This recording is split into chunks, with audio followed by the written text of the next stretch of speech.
Kenapa kita itu menikah itu menyempurnakan agama? Karena anggap aja agama kita sekarang 50% misalkan kalau persen ya. Terus katanya menikah itu jadi 100% menyempurnakan agama. Kenapa? Karena justru yang paling banyak cobaannya, Tat. Jadi semakin dicoba kan penghapusan dosa, terus abis itu kita justru semakin banyak cobaan kan Allah lagi sayang-sayang sama kita, kebalik kan. Betul. Pola pikirnya. Itu benar, Tat, begitu. Ada yang menarik. Menikah itu menyelesaikan setengah agama. Karena gini Mas, seluruh nafsu manusia itu cuma ada di 2. Oke. Satu dari sini, Mulut. atau kalau enggak ya perut. Oke. Ya mulut perut sama lah Mas. Mulut perut itu nafsu fisik. Yang satu lagi di bawah perut.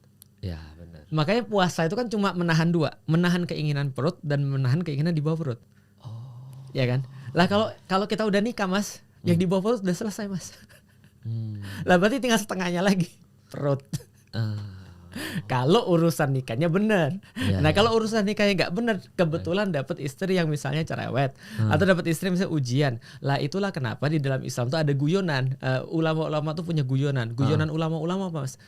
Salah satu syarat untuk menjadi wali adalah punya istri yang cerewet. Dan banyak cerita-ceritanya tentang wali-wali ini yang punya istri cerewet gitu kan ya. Jangankan kita, Umar bin Khattab itu pernah datang ke masjid. Datang ke masjid tidak dalam waktu sholat Mas. Itu orang ramai di masjid. Lalu kemudian Umar bilang, wah rajin-rajin nih orang-orang ya. Ketika ditanya, ternyata lagi ribut sama istri. Kabur dari rumah tangga. Lah Umar pun ke situ karena ribut juga sama istrinya. Healingnya ke masjid ya. Lah, jadi healingnya ke masjid. Nah artinya kita bisa lihat bahwa salah satu syarat orang jadi wali itu ya punya istri cerewet tadi. Karena istri cerewet itu adalah ujian bagi laki-laki.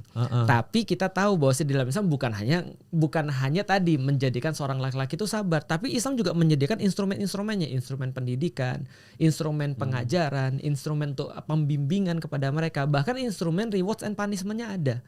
Makanya dalam Instagram saya tulis kemarin, semua salah laki-laki. Di dalam Islam itu kan kalau seandainya kita ada sesuatu problem di dalam rumah tangga, itu yang ditunjuk harus kita dulu. Kita nggak boleh nunjuk yang lain, karena kita itu yang tanggung jawab atas mereka.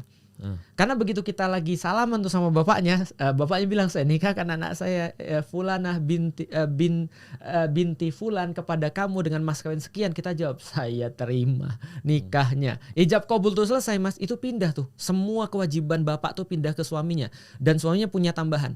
Bapaknya nggak boleh ngelihat dia telanjang, suaminya boleh. Jadi suami itu lebih tinggi daripada bapaknya karena dapat seluruh hal yang dimiliki bapaknya plus boleh ngelihat anaknya telanjang. Itu bapaknya aja nggak boleh. Itu kan ya. Nah artinya apa yang termasuk dipindahin tuh Mas? Dipindahin dosa bapaknya kalau anaknya ini bermaksiat. Dosa anaknya dipindahin ke suaminya, awalnya milik bapaknya. Kalau bapaknya nggak bisa ngajarin dia untuk jadi baik, yang kena bukan bapaknya lagi karena sudah diserahkan. Itu namanya ijab kabul tuh itu. Kamu sekarang tanggung jawab, bukan saya lagi.